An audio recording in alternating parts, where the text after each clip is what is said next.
partir ça, là, c'est pas long. Donc voilà, bonjour tout le monde, Charles Groslot, première diffusion 2017 sur Periscope. Donc je suis actuellement, pour me présenter, je suis actuellement en ligne avec David Bolduc qui comparse à moi une découverte de David que j'ai rencontré 2015, je pense, David, ouais, 2015 en décembre.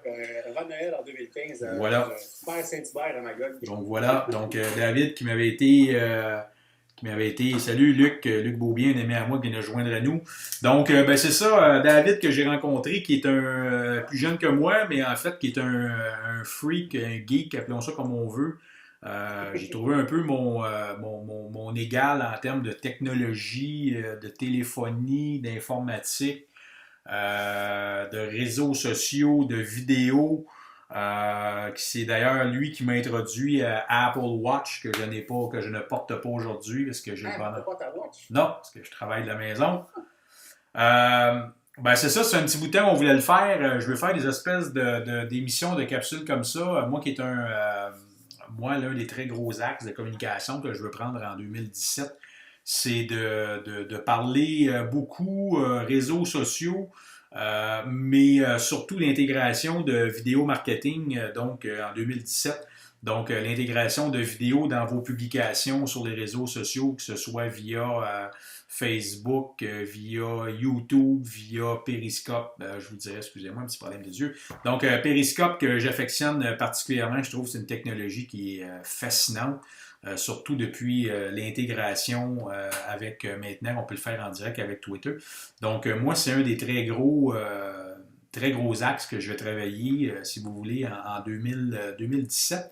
Puis, c'est ça, je vais laisser à David se présenter également, hormis le fait qu'il est comme moi un freak de réseaux sociaux. David travaille sur un projet assez particulier en ce moment, David. Oui, en fait, comme Charles disait, moi, je suis un amateur de technologie. J'adore les produits Apple. Je suis vendu Apple, lui qui a Windows. Mais oui, c'est ça. Donc, l'Apple Watch, que moi, Charles, contrairement à toi, je la porte aujourd'hui. Même si je travaille de la maison. Donc, grand fan de la technologie, de l'information. Je suis pas mal partout sur les médias sociaux, autant LinkedIn, Twitter, Facebook. J'ai des pages de compagnie aussi que je gère. J'ai fait un peu de gestion de médias sociaux. J'ai fait beaucoup de gestion aussi de projets d'applications mobiles, choses comme ça. Puis en fait, je me suis lié à un projet qui s'appelle Vertuba. Donc, c'est avec une équipe, vraiment, qu'on est en développement jusqu'à pas si longtemps. Je te disais, on est encore en gros développement, chez recherche et tout. En ce moment, donc moi, je fais de la conception du logiciel pour arriver à ses fins prochainement. On devrait lancer en 2017. Au début de l'année, on parle probablement le premier quart, je l'espère toujours, dépendamment de la vitesse des choses qui vont se produire. Donc, Vertuba, en fait, c'est un projet d'un coffret numérique pour après le décès. Fait que c'est la gestion de tous les comptes numériques qu'on peut avoir, qu'est-ce qui va se passer après notre décès. C'est vraiment en lien là, avec tout ce qui s'est produit dans ma dernière année. J'ai eu quelques petits décès de mon côté, fait que ça m'a fait aussi réaliser que tout ce qui se passe de nos jours doit être fait avec grand tact. Donc, c'est un peu la base de Vertuba là, en ce moment, aujourd'hui, qui nous a mené à ça. Fait qu'on est en train de faire, on voulait faire une petite discussion aussi aujourd'hui de technologie, savoir un peu qu'est-ce qui s'en vient en 2017 pour toi aussi, Charles, tes nouveaux projets. Oui, c'est ça en fait, puis ce que je veux également mettre en perspective également, je veux faire ce genre de diffusion-là minimum une fois par semaine. Je veux pas laisser en reste également, je sais pas s'il est en ligne ou s'il nous écoute, un ami commun qu'on a, David, qui est Gary Deneau.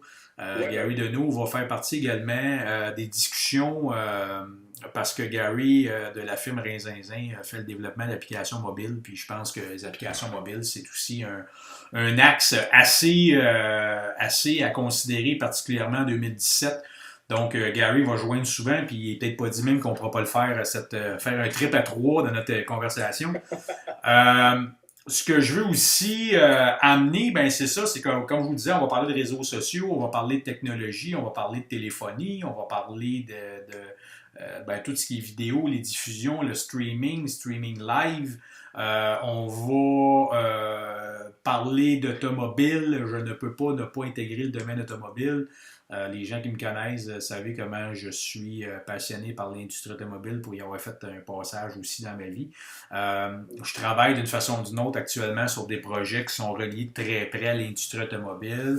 On va parler de tendances, on va parler de choses comme la relation, justement, souvent, que moi j'appelle la relation. Ouais, la relation acheteur-vendeur qui est assez fébrile et particulière. On va parler de ça aussi. Donc, on va quand même répertorier dans notre semaine différents sujets qu'on va pouvoir intégrer pour pouvoir se faire une petite émission, puis qu'on va pouvoir diffuser sur Periscope comme ça. Donc, on vous invite naturellement, excusez, j'ai pas encore tout à fait le réflexe, mais vous pouvez, dans le bas du Periscope que vous avez actuellement, vous avez 3 petits points. On vous invite à cliquer sur le 3 points. Vous allez pouvoir partager la diffusion sur vos Periscope ou encore sur vos Twitter personnels. Donc, merci de le faire pour qu'on soit plusieurs dans la discussion. Cette semaine, on n'a peut-être pas un très, très grand adage de points qu'on voulait couvrir. Là, on voulait peut-être plutôt se lancer. Mais David avait également, je pense, tout à l'heure, tu me parlais de certains éléments que tu avais suivi le CES également, donc le Consumer Electronics Show. Puis il y avait certains éléments que tu avais sortis de là. Oui.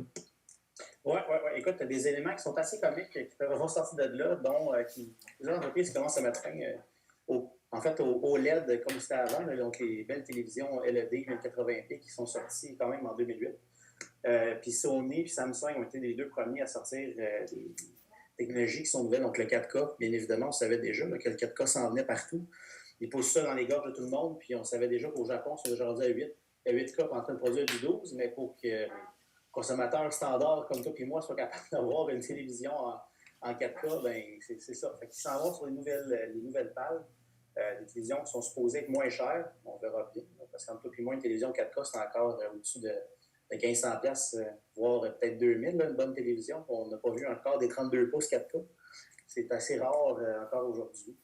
Sinon, aussi au CS, regarde, écoute, il y a eu plein d'innovations qui sont sorties de là, dont des robots là, qui sont en train de dire qu'ils vont changer le monde en piquant notre job. J'ai bien hâte de voir comment les robots vont faire pour piquer une job de médias sociaux et de parler avec des humains. La relation va être assez comique de voir ça dans les prochaines années, de voir comment les robots peuvent nous sortir de là. Sinon, il y a eu aussi là, beaucoup au niveau des véhicules, le nouveau véhicule automatique là, qui va faire compétition un peu à la Tesla, qui est sorti, qui ont présenté un peu, là, tout le monde a fait des tweets, je pense que c'était le mercredi passé. Ça n'avait pas de sens. Là. Ils ont parlé du véhicule qui était intelligent à 100%, qui allait avoir des écrans au lieu des fenêtres là, pour être capable de faire ces choses en conduisant, qui a été testé justement en Californie, qui a l'air d'un véhicule fait des films de Star Trek là, avec très très bas et qui ne peut pas rester à la neige. Pour dire au Québec, je ne suis pas sûr que ça va sortir ici. Écoute, sinon, je vais aller chercher des sujets vraiment précis là, de la science que je t'amènerai la semaine prochaine ou au courant de la semaine. Là, mais c'est assez drôle qu'elles sont sorties dans des toilettes intelligentes pour te dire combien de petites crottes que tu es capable de faire à l'heure. Qui est une statistique qu'on ne veut pas savoir généralement sur les médias sociaux, mais bon. Mais voilà, c'est dit. C'est dit. c'est dit comme ça. On a sorti une litière intelligente à 450$ US qui se lave elle-même. Je ne sais pas d'où tu sors avec une. On a déjà sorti les trucs à crottes là, que tu tires pour mettre le super bijou de ton chat, là, mais ça a l'air qu'ils ont sorti des litières automatiques lavables et tout. Pour 450$, écoute. Moi, sur une note un petit peu plus, pas dire plus écologique, mais un petit peu plus, pour changer de sujet, c'est que moi, l'une des choses, je dirais, qui me passionne le plus dans ces technologies-là, je vous dirais, c'est, pour avoir eu j'ai pas des problèmes de santé, mais comme bon nombre d'individus sur cette belle planète, je suis diabétique, mais non pratiquant. Mais bref, moi, ce qui m'interpelle beaucoup, c'est toutes les notions de santé reliées aux appareils intelligents. Les gens qui me connaissent, vous le savez, j'ai été 20 ans dans le domaine de la téléphonie, donc l'industrie de la téléphonie cellulaire, à titre de propriétaire franchisé de magasins Bell Mobilité TELUS. Puis j'ai commencé en 86 avec les téléphones qui étaient ça de gros. Bref, je ne ferai pas longtemps là-dessus, mais j'ai connu le passage au BlackBerry, j'ai connu le passage au iPhone, puis je me suis justement retiré en 2010. Moi, ce qui me passionne, c'est toute l'intégration, puis ça, je vais vraiment même en parler beaucoup en 2017, c'est l'intégration des technologies, si vous voulez, au service de la santé. Particulièrement avec les montres, les Apple Watch. Tu sais, comme bébé je tripe sur ma Apple Watch, c'est bien certain. Mais moi, ça me fait triper, entre autres, quand ils ont introduit, je pense, je sais pas si c'était avec iOS 3, David, tu me diras, avec Watch 3, la notion de 911 sur nos watches. Je vous donne un exemple.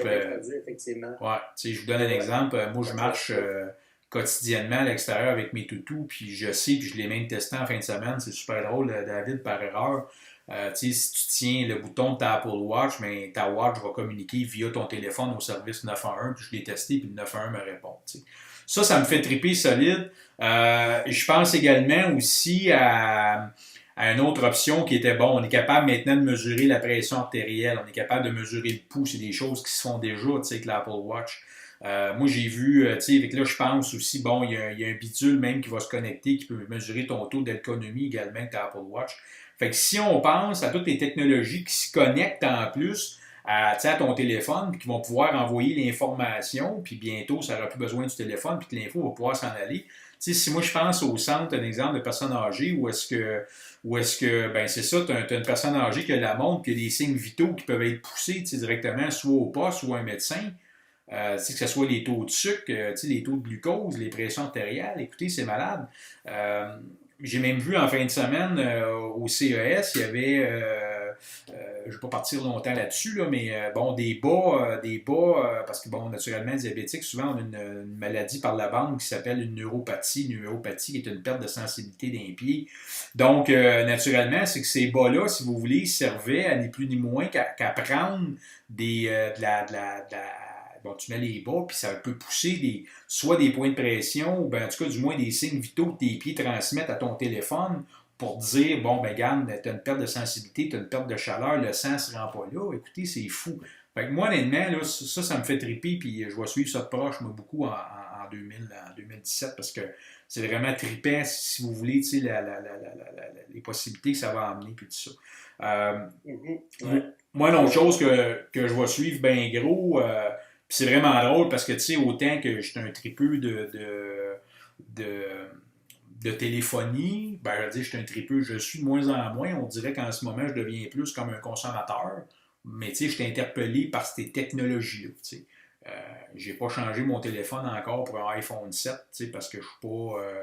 c'est la première fois de ma vie, tu sais, que j'ai pas sauté là-dessus et que ça presse pas tant que ça. Genre, j'ai pas l'Apple Watch 2 puis c'est pas grave, tu sais. Mais... tout ça pour dire que ça m'interpelle. Fait que moi, ce qui me fait triper, là, c'est vraiment ça. C'est vraiment les apports de technologie au domaine de la santé. Comme je vous disais, bon, le vidéo marketing, regardez ce qu'on est en train de faire là. On est en train de broadcaster live, un peu comme une émission de TV peut le faire avec de l'animation. Fait ça, là, ça me fait vraiment triper. On va parler aussi, David, bien ça va être plus peut-être avec l'apport de Gary. Gary a un niveau de connaissance de réseaux sociaux, en tout cas en autant qu'il me concerne, supérieur à la mienne. On va parler un peu des nouvelles tendances de réseaux sociaux 2017. 2017, il y a des grosses choses qui vont se passer. Moi, je lis quotidiennement là-dessus. Sur quoi faire, quoi pas faire. Tu sais, Facebook, on en a parlé, moi puis Gary. Facebook n'est pas nécessairement sur un déclin. Mais. Ça s'en vient tranquillement. Tu le vois tu vois que Facebook commence à descendre aussi quand tu es en entreprise, tu essaies de faire la publicité. Là, on le voit bien avec le live Facebook qui essaie de s'en sortir, mais qui. s'essouffle. Il y a ça, puis tu sais, moi, c'est Gary qui m'a amené un point que j'ai trouvé intéressant. Au début, je n'étais pas sûr. Mais à un moment donné, Gary m'a amené un point que, tu sais, Facebook, bon, ce qu'on appelle le taux de pénétration qui a baissé. Écoutez, Facebook en 2016 a chuté de 52%. Puis, tu sais, on a une pénétration maintenant de seulement 4%, donc un exemple dans une page business.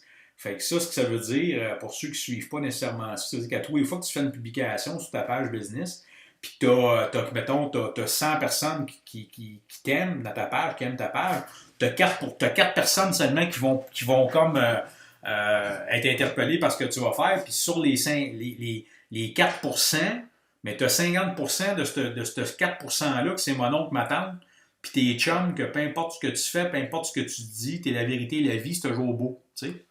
Fait Gary m'a fait comme réaliser que même moi, le premier, je ne mettrai pas toutes mes billes, même pas vrai, je vais en retirer quand même pas mal dans Facebook.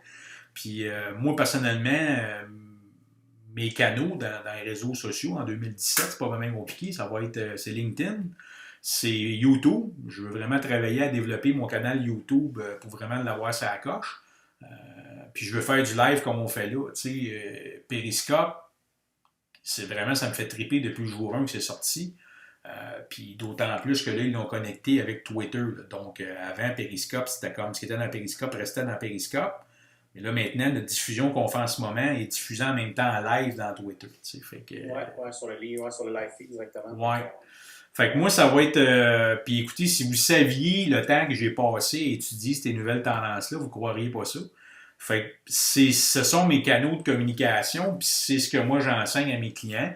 J'ai des clients pour qui je fais beaucoup de consultations. En 2016, on a, je ne sais pas si tu avais assisté à ça, David, on avait beaucoup, moi puis Gary, c'était vraiment drôle. On avait beaucoup varlopé en bon québécois. C'est la dernière, comment je pourrais dire ça? C'est à la fin de l'année, ce qu'on appelait les stratèges et les consultants. Parce que dans un webinaire que j'ai fait à un moment donné, on a parlé, moi et Gary, que ce qu'on appelle les fameux stratèges et les consultants. Bon, c'était pas tant ça. On s'était un petit peu mis à dire que c'était un peu n'importe quoi souvent. Parce que. Ouais, ben c'est ça. Parce que, tu sais, un stratège et un consultant, tu sais, souvent, c'est des personnes qui travaillent dans des bureaux, qui ont des grands diplômes, c'est des grands penseurs. Puis ces personnes-là, tu sais, vont dire, écoute, pouvoir prétendre gérer des comptes de réseaux sociaux pour des compagnies, puis ils n'ont jamais vendu une boîte de leur vie. Fait que, tu sais, c'était comme dire. Ouais, mais tu sais, je sais pas quand tu es un fameux stratège ou un consultant, tu n'as absolument rien vendu de ta vie, tu peux dire à un client, moi, je vais gérer tes comptes de réseaux sociaux pour augmenter tes ventes. Parce que, tu sais, on va se dire vraies affaires. Ce qui intéresse les gens sur les réseaux sociaux, c'est de faire des ventes. Tu sais, si tu es un entrepreneur, on va se dire vraies affaires, là, tu veux vendre plus. Puis tu peux. C'est vrai que la bourse marche. Hein, ouais. Fait que tu peux dire, OK, je vais avoir quelqu'un qui va gérer, parce que là, il y a eu une multitude de stratèges, puis de consultants, puis de grands penseurs, puis des géreux de réseaux sociaux. Il y en a à tous pas à tous les coins de rue, mais à tous il y en a partout, qui disent, ben moi, je vais vous gérer votre présence sur les réseaux sociaux, mais comme je te dis, ils n'ont jamais rien vendu de leur vie. Fait que c'est pas vraiment tout le temps les meilleures personnes. Fait que moi, en 2016, mon approche que j'ai auprès de mes clients, c'est que je lui dis, ben, tu sais, moi, j'ai 25 ans d'expérience en vente, puis, tu sais, je me suis mis à triper et à devenir un fan des réseaux sociaux, mais le fait est que moi, comme homme d'affaires, j'ai une préoccupation, c'est de vendre plus, tu sais. Fait que j'utilise les réseaux sociaux pour augmenter mes ventes parce que, autrement, j'ai 47 ans, pour moi, les réseaux sociaux, c'est une perte de temps à côté. Puis c'était vraiment drôle, la sortie que j'ai faite, une chance que, tu sais, j'étais pas dans le centre-ville, puis j'aurais fait graffiner mon char. Parce que, tu sais, j'ai insulté bien du monde là-dedans, mais j'ai justement insulté les stratèges et les consultants, tu sais. Fait que, non, c'est vrai. Ça, je vous dis, fait que, tu sais, c'est un petit peu ça. Là, en 2017, j'ai lu beaucoup dans la période des fêtes sur qu'est-ce qu'on utilise, c'est quoi les réseaux sociaux, les campagnes courrielles, est-ce qu'on devrait se servir de ça encore? La réponse est oui, même qu'en 2017, là, ça m'impressionne. Là, il y a un retour aux campagnes courrielles à côté. Les campagnes courriels automatisées, là, c'est-à-dire même ce qu'on appelle les auto-responders, tu envoies des campagnes courriels, puis dépendamment de la réaction d'un client dans ton courriel, tu en envoies un autre, mais s'il clique sur tel lien, tu en envoies un autre. Seul questionnement que j'ai, c'est que je suis pas sûr que ça marche bien gros au Québec. On dirait qu'au Québec, je sais pas ce qui se passe. Au Québec, c'est parce que la tendance, c'est qu'on veut vraiment avoir un service personnalisé, contrairement aux États-Unis qui cherchent vraiment à avoir quelque chose de rapide, facile et quick add, quick follow, comme ils disent en anglais. Là. Ouais. C'est toute l'instantanéité qu'ils vont aller chercher. Au Québec, on est encore à aller chercher le client par la main, de le traîner, puis de dire voici c'est notre produit, voici on va tourner à droite avec tel produit. Ça ne sera pas regarde, moi je fais ça, puis si tu le veux, viens-t'en, sinon, ben, va voir ailleurs. Tu sais, ce que tu vas voir souvent du côté américain ou tu vas voir souvent du côté européen parce que la masse est beaucoup plus critique aussi. Tu sais, puis faire un lien vite à ce qu'on disait, je viens de voir, justement, Google vient de poster sur LinkedIn en disant que 9% des usagers qui vont sur un site mobile ou sur une application vont rester là seulement s'ils sont capables de satisfaire leurs besoins. On s'entend-tu que ça vient un peu ce qu'on disait, que l'instantanéité est là, mais il faut que le contenu soit bon. Fait que si tu vends rien, tu n'as jamais vendu quelque chose, puis tu te prévois être capable de le faire, ben, tu n'as pas un grand pourcentage de chances que tu n'as pas une marge d'erreur énorme. Pour dire que 9% des usagers, il faut qu'ils soient satisfaits, il faut que tu sois capable de viser toujours dans le 1000 à 100%. T'sais. Fait que j'ai trouvé ça, c'est assez drôle qu'à pas en même temps qu'on est en train de parler du même sujet, puis en plus par Google. Fait que ben, ouais, puis juste complémentairement, parce que c'est sûr qu'on parle de la même affaire, c'est que j'ai passé, comme je disais encore, énormément de temps en 2016, étudier les tendances puis tout ça. Puis j'essaie de. Moi, je me tiens vraiment comme très aware de ce qui se passe aux États-Unis, puis en Europe beaucoup. Je regarde justement Periscope, qui est la plateforme qu'on sert en ce moment. Là, je ne veux pas inventer des statistiques, mais de mon constat, en tout cas, c'est une plateforme qui lève beaucoup en Europe, même plus qu'aux États-Unis. Il y a plus de diffusion et de broadcast en Europe qu'il y en a aux États-Unis.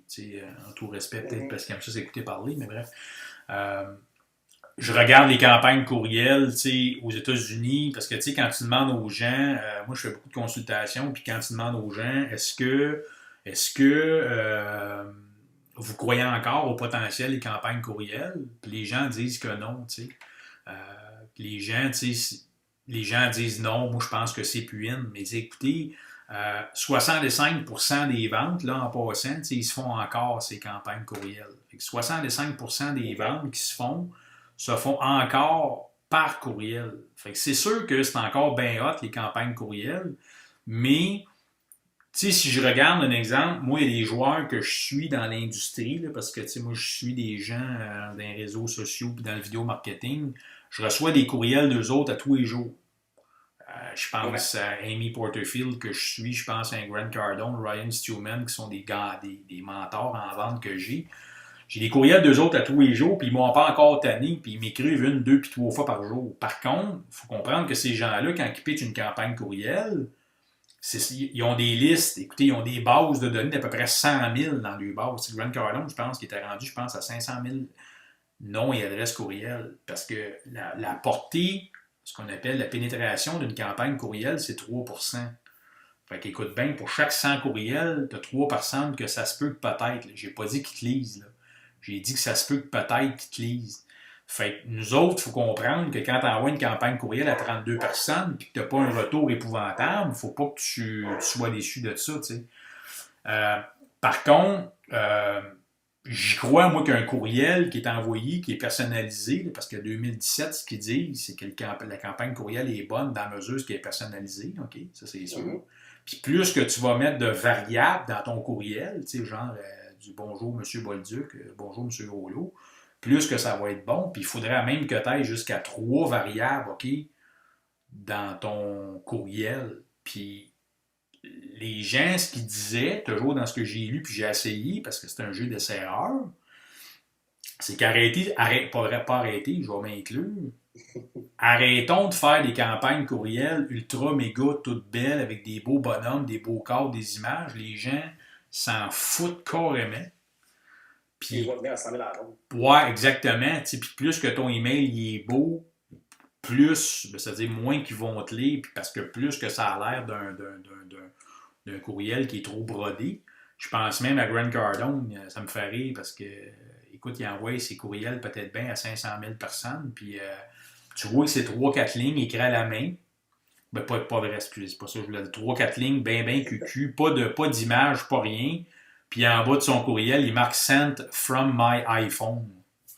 Pareil comme s'il y avait du monde qui pense qu'il écrit ça de son téléphone. Mais le fait est, c'est qu'il veut justement donner le plus possible l'impression que le courriel il est vraiment privé. Voilà. Mais les campagnes courriel, ça a encore une portée épouvantable, comme je vous dis. Mais la problématique qu'on a au Québec, c'est qu'on n'est pas capable de se monter des bases de données de 30, 40 puis 50 000 personnes. T'sais. Fait on dirait qu'il y a un paquet d'affaires de tendances qui fonctionnent aux États-Unis et en Europe, qu'ici au Québec, c'est zéro open bar. Moi, je regarde même affaire, les gens qui me suivent sur les réseaux sociaux, j'ai fait beaucoup de, puis j'en fais encore, des webinaires où est-ce que je vais donner du contenu gratuit. La tendance, vous le savez, tu fais un webinaire gratuit, tu donnes de l'info, puis tu espères qu'à un moment donné, le monde excusez, vont vouloir payer pour écouter ce que tu fais. Ben, pour en avoir fait une couple, là, un exemple, pour donner un exemple, en novembre et en décembre, ben, je me rendais compte que c'est toujours le même monde qui écoute mes webinaires. Puis, il faut. Ouais, puis ce qui est super drôle, c'est qu'il faut que tu les têtes un par un. Moi, je me rends compte que je faisais un webinaire gratuit dans lequel je prends du temps pour faire mon gabarit, mon montage, mes campagnes courriel, mon contenu. Puis si vous saviez comment il fallait que je tête les clients un par un pour qu'ils viennent écouter mon webinaire que je leur donne gratis. Fait c'est assez impressionnant. J'ai fait un webinaire, je pense, au mois de début décembre. J'ai eu 75 personnes inscrites. J'en ai 35 qui m'ont écouté en direct du début jusqu'à la fin. Ça, c'était quasiment un record épouvantable.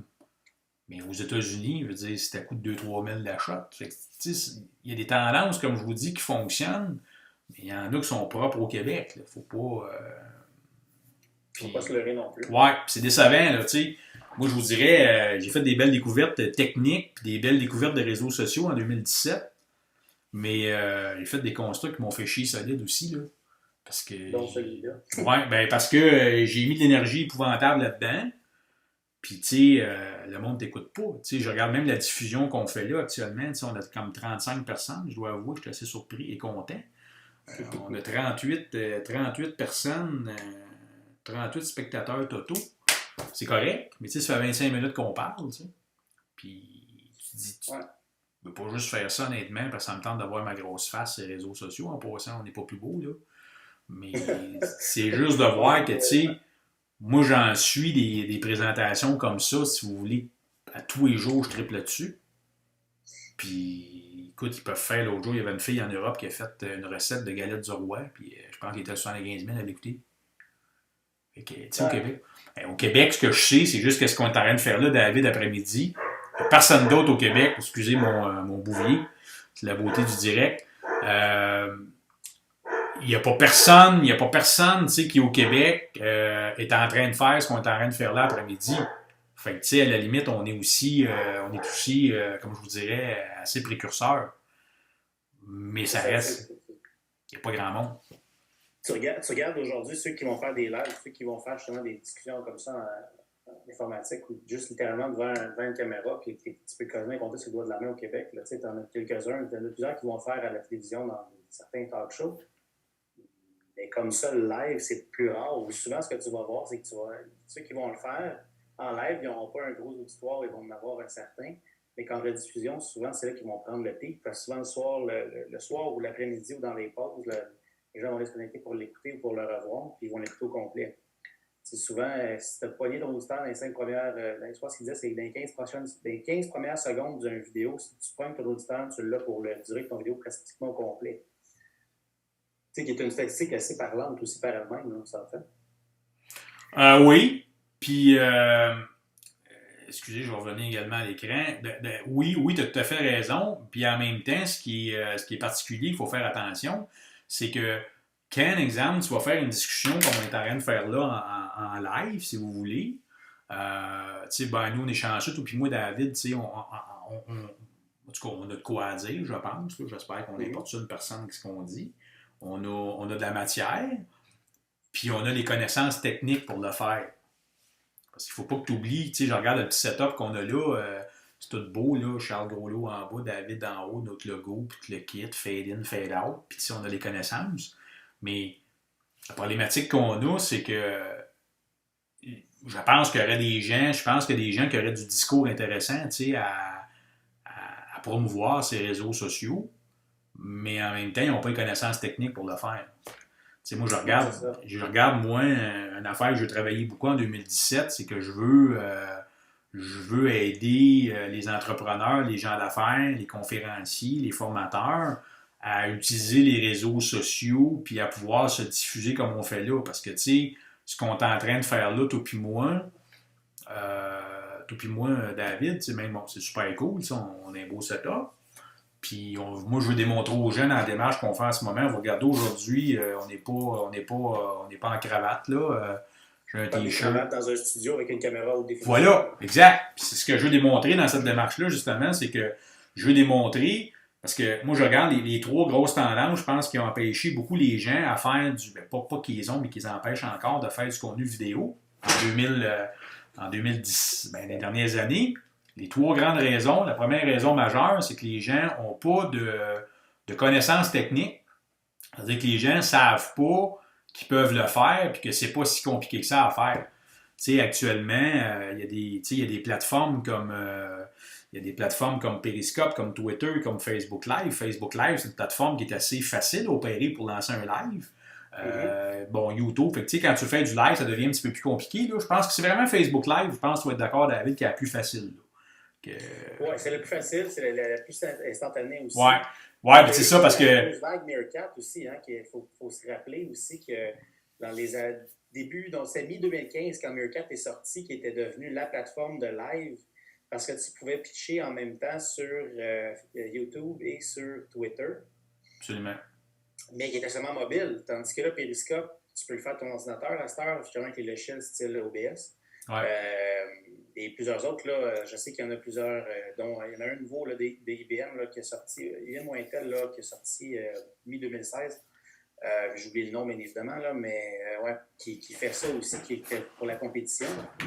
Mais Facebook, Facebook est le plus facile, je suis d'accord. Mais entre toi et moi, il est arrivé très en retard. Là. Il est arrivé en retard, puis l'autre affaire aussi qui arrive, je regardais, j'en parlais avec ma copine ce matin. Moi, ce qui me. Puis, tu sais, je pense que ça nous en prend pas mal pour s'impressionner. Là. Je vais se baisser de lumière. Moi, je regarde. Moi, je suis vraiment passionné par les technologies de diffusion live de vidéos pour plusieurs raisons. Puis, je pense que l'une des raisons qui m'impressionne le plus, c'est de pouvoir permettre d'avoir un regard sur le monde. Tu sais, je regarde le shooting qu'il y a eu à Fort Lauderdale la semaine passée. Tu sais, il y avait quelqu'un qui avait son téléphone qui a filmé ça live. On peut voir, c'est sûr qu'on peut voir des atrocités, là, tu sais, je veux dire live, que le vidéo streaming nous amène. Mais en même temps, moi qui va. Parce que moi, le matin, un des premiers réseaux sociaux sur lesquels je vais avec mon téléphone en prenant mon café, c'est Periscope. Puis tu peux voyager de partout dans le monde avec Periscope. Parce que tu as des gens qui s'en servent comme. Tu sais, moi, il y en a un là, que je suis sur Periscope. Ça s'appelle Bonjour Paris. Le gars visite Paris, il veut dire à journée longue. Puis il nous présente ça. C'est impressionnant. Moi, je suis allé avec. On en parlera également. Là, je ne sais pas si tu as vu les nouveaux 360, là, les Periscope 360. Ben, moi, j'ai visité le musée de Louvre là, avec une caméra 360. Fait que ça, c'est malade, là. Fait que, tu sais, tu peux avoir, un exemple, deux clowns comme toi et moi qui font une présentation assis dans le bureau qui se pètent la broue. Mais si tu prends également ce que ça nous permet de voir le monde avec une caméra live, la problématique qu'il y a, justement, c'est que, tu sais, moi, je regarde, des fois, ça m'arrive, je suis dehors avec mon téléphone, j'aimerais ça capturer quelque chose en live. Veux pas, il y a un setup à faire. Hein? Faut que tu partes ton compte, faut que tu partes ton Facebook Live, puis faut que tu mettes un titre, puis tout le kit, puis par le temps que tu fais ça, l'événement, l'oiseau, il est parti, tu sais. Mais bref, moi, honnêtement, ça me fascine à côté, mais pour finir, ce qui m'impressionne, c'est que je reviens à mes trois affaires qui faisaient qu'on ne le fait pas gros au Québec. Raison numéro 1, on manque de ressources techniques. Là. Je veux dire, il y a du monde qui ne savent pas que ça existe encore. La raison numéro 2, c'est que tu as du monde. Moi, j'ai beaucoup de clients qui pensent tellement qu'il faut que ce soit stagé à côté. Là, okay? Des gens qui font ça la gueule, comme toi et moi, on le fait là. Écoute, on aurait peut-être pu se raser, David, honnêtement, par exemple. Là, je me regarde. Là. On aurait peut-être. Ouais, non, mais tu sais, on a fait ça, tu sais, justement, moi et David, pour vous donner un exemple, on a fait ça impromptu, là. Il y a à peu près une demi-heure, on était en train de se péter de la broue comme on le fait souvent. On s'est dit, Colin, pourquoi on ne le fait pas live, tu sais? T'as parlé de sujet de technologie puis de tout en échangeant, c'est du bien pour faire une vidéo live. Puis commencer justement ce qu'on avait parlé depuis l'année passée. Ouais. Et vois-tu, fait que la raison numéro 2, c'est que les gens pensent qu'il faut que ce soit absolument stagé. Il faut que tout soit parfait, le maquillage, je veux dire, tout est placé, tout beau le studio. Puis la raison numéro 3, c'est que les gens manquent d'audace. C'est sûr, en quelque part, que pour lancer une diffusion, puis de dire tu te lances à la caméra comme on le fait là, ben, il faut que tu sois audacieux. Ça prend de l'audace un peu. Moi, ça fait peut-être quoi? Ça fait 2 ans qu'on a fait du vidéo. Ben, tous les fois, il faut que tu te parles pareil. Tu es d'accord avec moi? Là, tu dis, tu payes sur le piton et tu donnes les lives. C'est pas naturel. Mais tu sais, le nombre de fois que sur Mercedes, il fallait que je me reprenne quand je faisais une présentation d'un véhicule. Puis j'étais comme, je peux pas dire ça de même, je l'ai dit tout croche.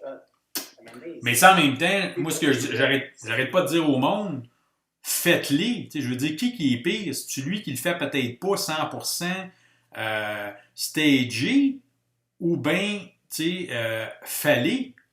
Comment il y a de monde qui s'empêche de le faire parce que justement, ils veulent que ça soit trop parfait. Fait que voilà. Fait que moi, c'est un petit peu à ce niveau-là. Fait que c'est des choses qu'on va parler. Je pense qu'on a de la belle grosse matière pour 2017 au complet. Ouais. Fait que. On va clore là-dessus. David. Je pense qu'il va falloir vraiment qu'on ait le réflexe, mais c'est ça, c'est que ce qu'on vous promet pour 2017, c'est qu'on va on va répertorier du matériel dans la semaine. David, tu mets des points à discuter de ton bord. Moi, je vais en mettre. Puis quand on va arriver, on va lancer, on va parler. En tout cas, moi, ce qui me concerne, je vous le dis, moi, je vais parler de réseaux sociaux, je vais parler de vente, parce que je suis un vendeur. Puis je vais parler également de l'intégration des réseaux sociaux pour faire des ventes, augmenter ses revenus avec les réseaux sociaux. Puis on va parler de vidéo marketing. Ouais.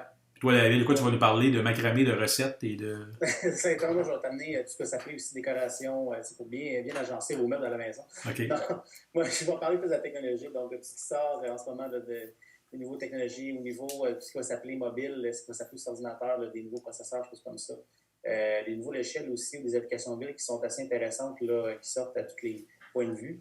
Je vais parler pendant aussi peut-être un peu de gaming, qui est ma passion aussi à moi, qui relève beaucoup du web en ce moment, là, avec toutes les diffusions live que tout le monde fait, dont moi, d'ailleurs, je fais aussi sur mon Facebook, sur mon Twitter, assez régulièrement. Tu peux mettre quoi pas mal de ça, là, je te dirais, là, avec les échanges sur les réseaux sociaux, que je suis quand même pas mal avec les canaux qu'on a. Fait que c'est pas mal ça. Puis, bon, évidemment, les produits Apple qui me fascinent de tout le temps, tous les jours, et j'en apprends tout le temps. D'ailleurs, je vais souligner, ça fait 10 ans aujourd'hui que l'iPhone a été lancé. Oui, absolument. Ça a été parlé quand même beaucoup sur les réseaux sociaux. Ouais. J'étais là. Tu n'étais pas vieux, David, mais moi, j'étais là. Ouais. Moi, je l'étais, avec le super beau iPhone avec le fond noir et qui plantait tout le temps. Je ne sais pas si tu l'as entre les mains, toi, le premier iPhone? Oui, je me rappelle même qu'un des premiers que j'ai eu, je l'avais même fait venir d'Europe, là, parce qu'à l'époque, le téléphone GSM, on n'avait même pas de GSM. Non, on n'a même pas de il y avait, je pense que c'était Fido, le seul réseau qui avait de GSM. Hein? Puis, oui. Voilà. C'est Rogers. Ouais. Ça, c'est dans le temps qu'on payait nos cellulaires. Moi, j'ai connu ça. Je ne vais pas faire mon vieux, mais tu sais, qu'on vendait des cellulaires 2-3 000 $, puis qu'on trouvait que c'était correct, dans le fond. Puis aujourd'hui, mais les réseaux nous les donnent, puis on chiale. Mais en tout cas, bref. 2 000 $ en plus, puis là, il venait juste seulement dans le véhicule. Ouais. Ah, mais là, non, mais là, c'est parce que là, je te parle du iPhone il y a 10 ans, mais je te parle pas des cellulaires à 5 000 $, là. Mais tu sais, ça me fait toujours rire aujourd'hui quand je vois des clients cellulaires qui chialent et qu'on leur donne un cellulaire et que c'est pas encore assez. Mais en tout cas, bref, je ne partirai pas là-dessus. Fait que voilà ce qu'on va vous parler. Je vais également, suivez-nous sur les réseaux sociaux. Charles Groslo, David Bolduc. Moi, c'est @Charles_Groslo. David, c'est @GoAbsGo2142. Donc, on connaît maintenant ses allégeances côté sport et hockey. Et puis, suivez-nous. On va diffuser bientôt quelle va être la fréquence à laquelle on va faire ça. On vous remercie de votre temps, de votre auditoire, puis on vous souhaite que vous fassiez partie de nos auditeurs et de faire partie de la discussion. Fait que merci et bon lundi là-dessus, bon début d'année. Merci David. À tout le monde. Merci David, bye bye.